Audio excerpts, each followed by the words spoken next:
Well, I guess we're on. I really don't know fully. I've not actually done this before, so please keep fingers crossed for me. Hope it all works well. And I will sort of rattle on and let's see if we can just make sure that everybody's enjoying the talk. My name's Adrian, Incledon-Webber, and I thank Joe very much for allowing me to give this talk tonight.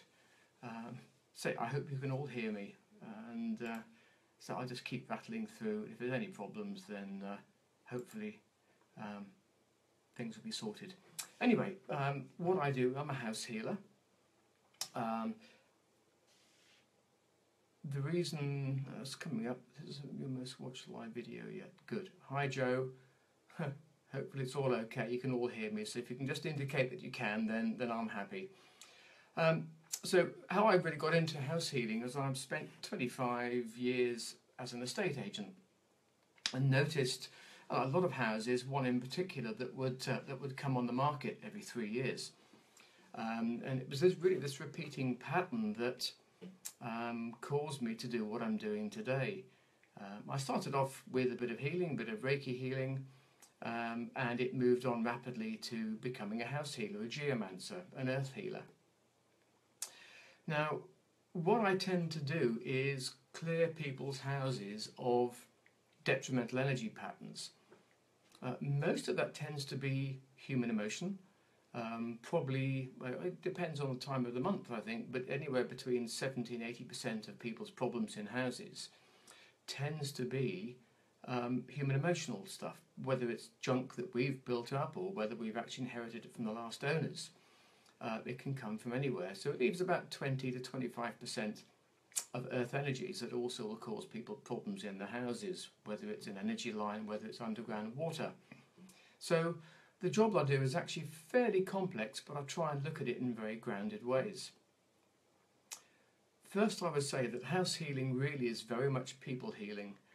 To work on the house, you've got to work on the people. It's pointless getting everybody else in balance, but the house itself is out of balance, and vice versa. So I always tend to say to people, look, really what I do is not just house healing, it's people healing in a very, very big way. Now, most of my work is done from a distance, which I think people do find it very hard to understand. I can be working from on somebody from my house here in the Yorkshire Dales, as far away as California, which I've been doing over the last couple of weeks.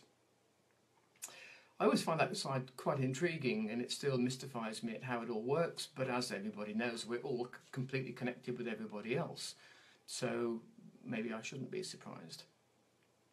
So if we start looking at what we would perhaps call geopathic stress, or is normally called geopathic stress, it comes from many different places. One of the main things I tend to look at is spirit, or spirits, I should say. Ghosts, those beings that have perhaps passed away but not gone to the light, can cause people a lot of problems, and that's part of what I do. So we do soul rescue. Underground water can be also a fairly major contributing factor to people's illness. And in fact, a lot of that goes back to the 1920s and 1930s in Germany, where a gentleman called Friar Gustav von Pol did a lot of research into what he would call Krebs houses, cancer houses. Houses in a little town called Wilsberg seem to have the highest rate of cancer of anywhere in Germany. And he toddled off down there by himself and went through all the hospital records, looking for not just modern day cancer problems, but also generational cancer problems. He got all the files out, and then invited a whole lot of dowsing mates down there to have a look around to see what they could find. They were escorted around town by the police so that von Pol couldn't talk to them and tell them what he'd found.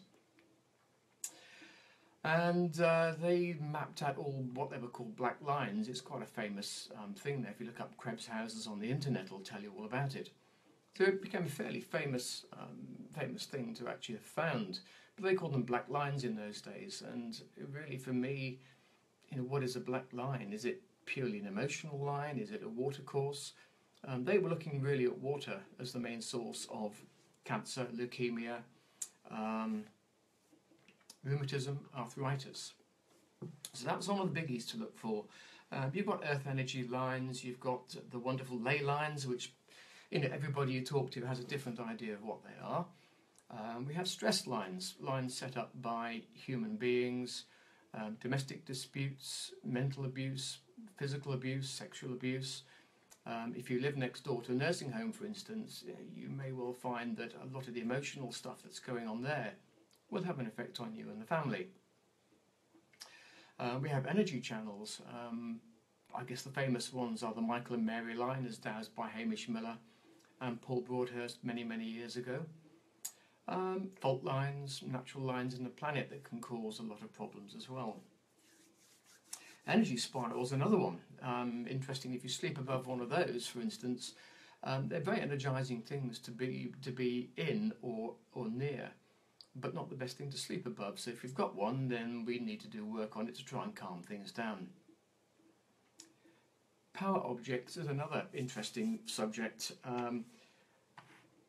I guess if you ever walk past a second-hand jewellery shop in any of the local town centres, to me the window always looks very, very dark. It never looks inviting. As of course a lot of people's emotional energy patterns will sink into old bits of jewellery, old candlesticks, and of course there's the poor old shopkeeper trying to sell this stuff without having cleared it first. So again, it's that good old human emotion that causes the problems. Elementals, nature spirits, we look at ghosts again, attachments, other people's emotional blobs of energy that can attach to people and cause major problems. Consecrated ground is another one. We don't know what was there 2,000, 3,000 years before the house was built. It may well have been a holy site. It may well have been a pagan worship site that's no longer in use. And again, the energy patterns there can also cause people an awful lot of problems. Excuse me while I just stick my phone up again. It's being held on with blue tack, so I don't want it to fall down, and yeah, it could cause problems.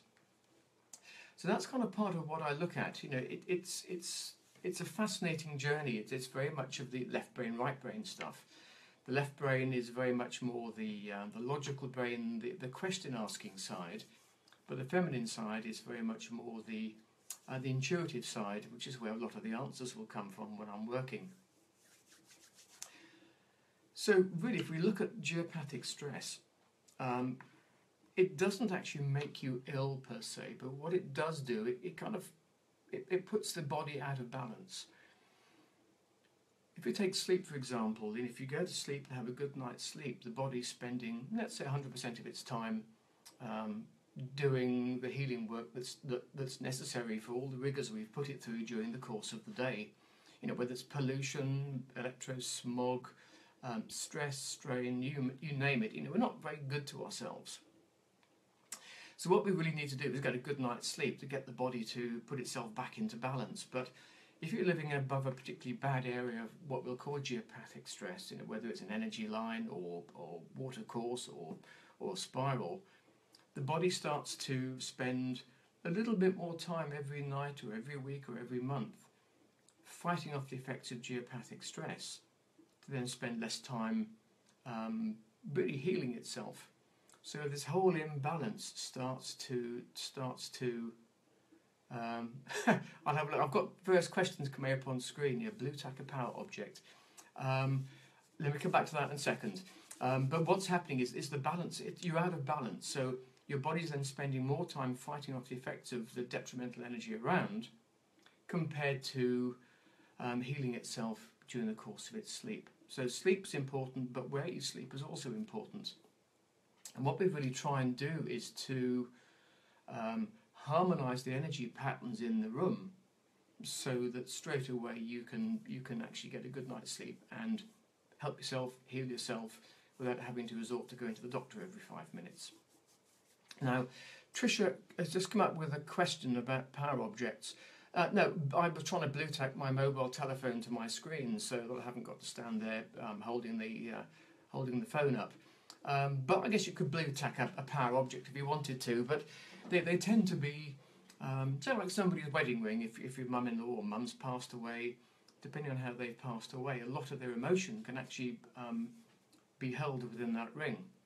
If another sensitive picks up that ring, they can perhaps feel it, and it can start to cause them problems, emotional problems, psychological problems. Pianos are another one, very emotional instruments to play. And you can leave a lot of emotion behind on the keyboard. And again with second-hand books, I know my wife's a great one for going into charity shops and buying second-hand books. We always make sure they're cleared before they come in, because again they can actually hold a lot of people's emotion. So yes, what are we doing? What's best not to bring back from holidays? Joe, okay. I would say kind of anything, but certainly things like African masks, they can often be, they can often have attachments to them. There can be a lot of strange objects there. You've got, what else from holidays? In fact, anything, Buddhist relics, it doesn't mean to say just because it's a Buddha or it's a holy relic that it's actually going to be good for you. The energy patterns there may not be particularly good and needs clearing, which we'll talk about and tell you how to do that in a couple of minutes. Right, what else have we got there? Where do I buy these? Trish, I'm not sure what you mean by that, but if you can repeat the question, then I'll have a look through. So if I can just whiz through. So geopathic stress affects us in many, many different ways.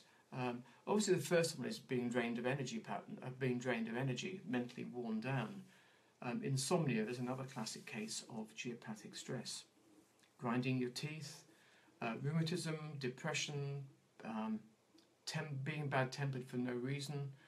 ME is a big one. MS, I think, is another one. And I think you can put cancer and leukemia and rheumatism in with it as well. So if we can get our houses right, then I think we should be much healthier as we go along throughout life.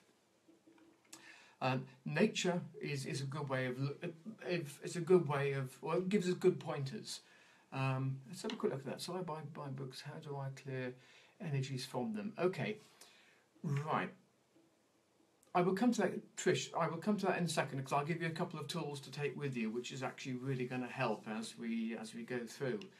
Claire, we've had a Mexican death mask we bought back, and it caused us some major arguments in the house, which just don't happen. Right, okay. Death mask kind of gives the game away a wee bit. It's perhaps not the nicest thing to bring back from you from anywhere, although it's probably quite nicely painted and probably quite bright on the wall. Okay, let's go through it. What I do, before anything ever comes in the house, I use what I call an ultrafine mesh net of light and love. Now, it's a little bit like a trawler net. So whatever you're bringing through is just ask, before it comes in the door, as you come out of the door of the charity shop you've bought it, is just ask for this net to be pulled through the whole of the object, and everything has an auric field, whether it's a human being, an animal, a book, or a mug of coffee. Everything has an auric field. So just ask for this ultrafine mesh net of light and love to be pulled through, picking up all the detrimental and inappropriate energy patterns that it holds for you, to dispose of that appropriately into the universe, to leave it in peace, balance and harmony. It's what I do with everything, and I will often do, certainly with myself if I'm feeling a bit out of sorts, we'll do with clients, and sometimes we'll do with their houses if they need a quick wash and brush up. So don't throw things away. If you don't like it, then fine. Take it to a charity shop, but do a clearing on it first and foremost, so it doesn't affect other people the same way that it's affected you. But yeah, a death mask is probably not the nicest thing to have in somebody's house. So I think with all of it, we just need to be very aware of how we affect others and how other people affect us. I teach courses on this, and it's amazing how many people will come to a course. You can see that they're in pain, or they've got a headache, there's something not quite right. And it's amazing how many things we will pick up from others that we just can't get rid of, or if we don't know that we have, then we don't know to get rid of them. So really, spiritual health is one of the most important things to actually do. So by using the net of light and love, each day, if you wanted to, is a great way of actually starting off your morning. As is psychic protection. It's very, very important. Whether you're involved in doing healing, whether you're involved in working at home, working outside, wherever you're involved talking to or meeting other people, you need to keep yourself fully protected as well. So just imagine a nice bubble of white light around you, although there are more complicated ways of doing it that I would use.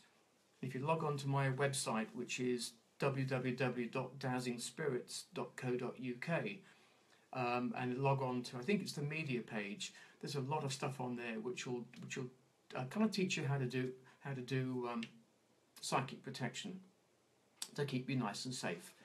So just bear with me a minute. It's beginning to slip down. Okay.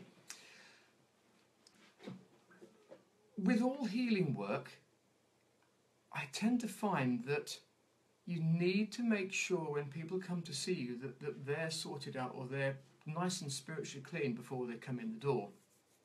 Because again, you just don't know what they're bringing with them. All their emotional baggage they'll be bringing with them from the past.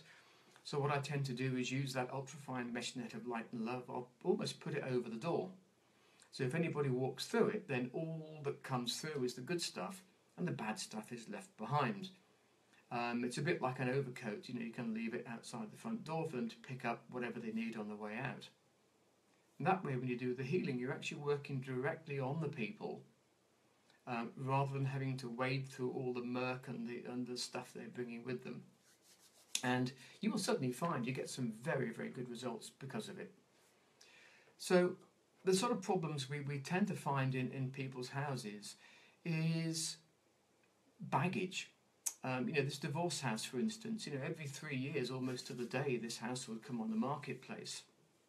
And within my company, we had lots of other schizophrenic houses, alcoholic houses, and I really, when I finally got out of the business, wanted to find a way of being able to help the people and also try and break these repeating patterns. And I started off dowsing again. I've been dowsing for many, many years. I started dowsing when I was about 7. And then sort of kind of went off the boil during the teenage years, and I picked it up again a bit later on.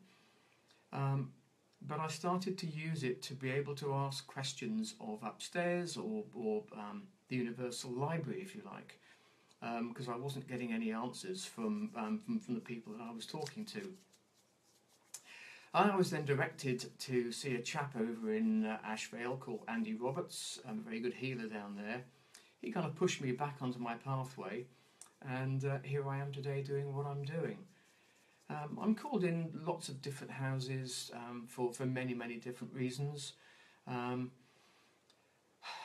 do we go about starting? Well, I tend to find that I use a lot of dowsing because it's a very good, easy way and a very practical, grounded way of tapping into the spiritual world.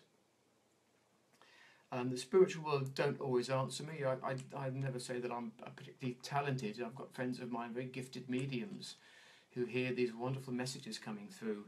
I'm perhaps a bit on the thick side, maybe. I perhaps do things in different ways. So the practicality of dowsing does fit in very well with what I'm doing. Although the more I do it, the more messages I get coming through. So I don't tend to use the dowsing rods as much as I used to. But I still teach dowsing during my courses because it's an easy way for people to actually start. And within my courses, really, I teach people exactly what I do. I don't hold back. These wonderful healings have been given to me by upstairs, so it's very good for me to be able to pass it through to other people so they can start working on their own houses and also start working on other people's houses, because there are millions and millions of houses in the world that are sick houses, and the more we can do, the better it's going to be, not just for us but also for the planet. I try with so much of what I've done over the years to break it all down to the lowest common denominator. I sat there one day and said, okay, well, I don't believe in archangels, I don't believe in crystals, I don't believe in any of this spiritual stuff, so what's it all about?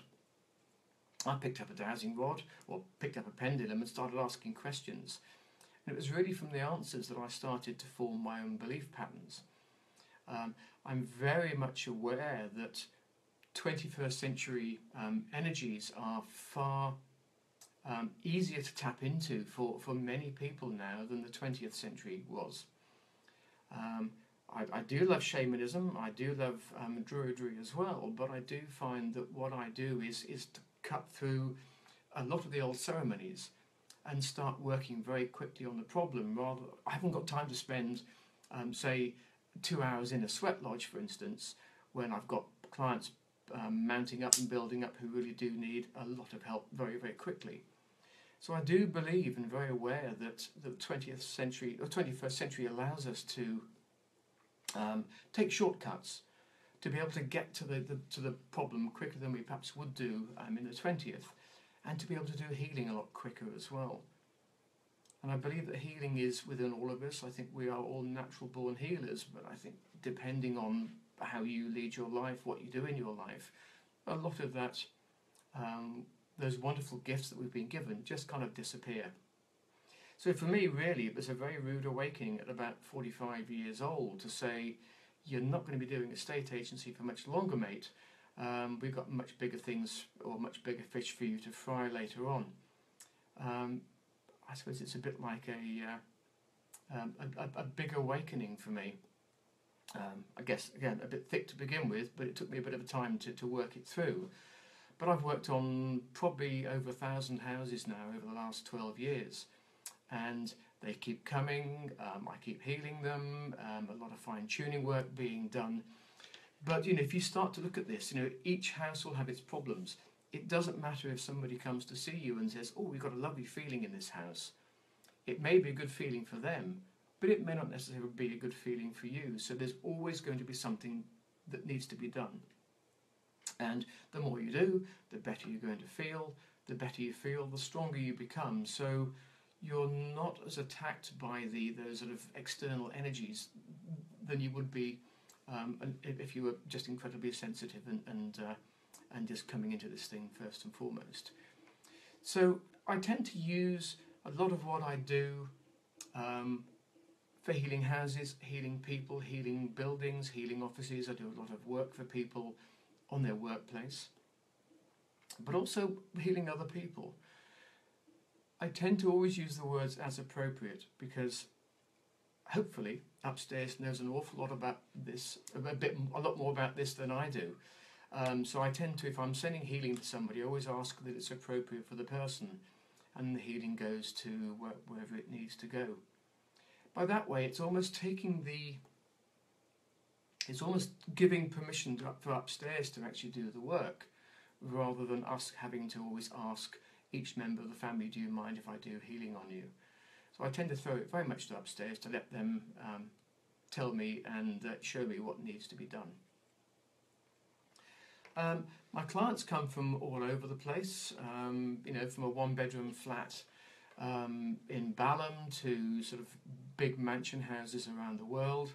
I've worked for sort of royalty in Europe, one or two quite well-known stars in the UK as well. So it's always interesting when you're dealing with them, but just like any other person that you talk to, they have all have exactly the same problems that we do. In fact, sometimes it gets exacerbated, but of course they find it very, very difficult to talk to anybody about it. So much of what I do, I work on floor plans. Somebody will send me a floor plan of their house. It's nice to have the address, it's nice to have the name of the people who live there, and that's really about it. I tend not to want any more information because I don't like to be led to finding out what a particular problem is. If there's a problem there for the family, then I will find it through either dowsing or tapping into upstairs and talking with them to see what needs to be done. So a floor plan is quite essential, not just for me to work on, but it also means that the person's actually bought into the idea of getting the house healed. It's always so easy to go down to the doctor and get a tablet, pay a couple of quid for a prescription. But for somebody to actually sit down and actually draw a floor plan of the house, scan it, email it off, or put it in the post, you'd be amazed at how many people, say, yeah, we'll do it for you, and then months and months and months go by, nothing ever happens. So it's the first step to healing. And it rattles on from there. You know, it's an amazing world. I'm always very humbled by the feedback that I get. And I do ask for feedback. You know, once the healing's been done of somebody's house, then I will normally speak to them once a week for the first 5 to 6 weeks, just to see how perhaps the children are settling, the spirit activity's stopped, the dog's not barking at shadows in the house, and the husband's less stressed, in which case the wife would be less stressed, and you're kind of harmonising the family in many, many different ways. You never really fully know how it's going to work, but you know it will work for the benefit of the family. One of the first biggies is decluttering. It seems to be one of the main happenings when I've been doing house clearing, that and people start to decorate. So, Margaret, hi Margaret, how are you doing? That's one of my friends from one of my courses. So decluttering the house is a big one. It really just shows you that things are beginning to happen. And if I'm working for the wife of the house, which is quite normal, often the husband doesn't know what's going on. And it's amazing how he'll start to declutter his office or suddenly notice the changes in the house. And you normally get the phone call from the wife to say, well, he's noticed, I haven't told him what you're doing, but he's noticed, and isn't it great that something has changed even though the person doesn't know what's been going on. So it's a bit of a stealth approach sometimes to working on people. You never quite know which way it's going to go, but some of the feedback has been absolutely stunning over the years. And there was one, we're getting towards the end of the time, but there was one gentleman, a very grounded, very down-to-earth northern gentleman. I'm living up north now, but he was a builder up here. And I was always amazed that he'd actually phoned me up, but he talked me through what the problem was with his wife. And he then, after about a week of me doing the work, and whatever upstairs allowed me to do, he phoned me up and said, I don't know what's happened, but he said, I've got my wife of 25 years ago back. She's been suffering from depression over that time and been a very difficult person to live with. But I've now got her back, and she's back to as she was when I first married her, which is one of those amazing comments that I think that every healer lives for, and is incredibly humbled when it comes through.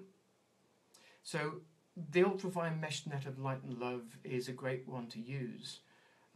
It's also, when I tend to do healing work on people, is connect not just with upstairs. I know we're all trying to be more spiritual, we're trying to raise our vibrations, but it's also very, very important to keep our connection with Mother Earth. So I tend to normally connect the two energy patterns into my solar plexus. I also then call in the energy of the sun and also the energy of the moon, and it's from there that I push that energy pattern from cellular level through my body, cleansing my body of all detrimental and inappropriate energy patterns there, and also do the same thing working straight through my auric field, and that gets taken up into the light. And I do that for a lot of my clients as well. And again, that will keep you nice and safe and secure and clean, and good thoughts as well. So there's a couple of tips really. There are many, many more, but obviously half an hour is not enough to go into it all. I've just got Joanne's comments. Yeah, I've got a book out. It's called Heal Your Home. It's in 3 sections. The first section is really how about the belief patterns and archangels and crystals. The second section is how to go about finding out what the problems are in the house with the proper checklist.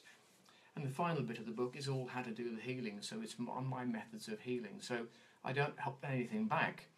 And the worst thing to do is actually read a book and suddenly think, oh my God, at the end, I found out all the problems, but how do I do the healing? My book will do that for you. So I hope you've enjoyed it. Hopefully we can do this again. The book is called Heal Your Home. It's available on my website at about $14.99. Plus packaging and posting, but I will sign it for you. You can also go onto Amazon. It's a little bit cheaper on Amazon, but I can't sign it for you unless you come on one of my courses. If you log onto my website, there's lots of information on there about geopathic stress. I've got a lot of courses booked in for next year, all over the place. We're down in Guildford, Leicester, just outside Malvern, and in Scotland as well. So it can be a busy year next year, and it would be lovely to see some of you there if possible. So thank you for all the comments. Joe, thank you very much for having me on board, And thank you very much, Margaret, for the comment as well. You know, Margaret was a lovely lady and took on board very much what I was saying. And yeah, we had quite a remarkable weekend that weekend. Shattering, but still a great weekend. So thank you one and all for listening. Hope it's all made sense. And just remember, very easy, that ultrafine mesh net of light and love being pulled through will clear all sorts of problems out of the way. My email address is adrian@dowsingspirits.co.uk. If you've got any questions, by all means send them through. I always answer my emails. It may take a few days for me to do so, but I will always answer them when I possibly can. And my number is 01423 781974 if you'd like to talk to me. So anyway, thank you very much indeed. I think we're just about done. All the best.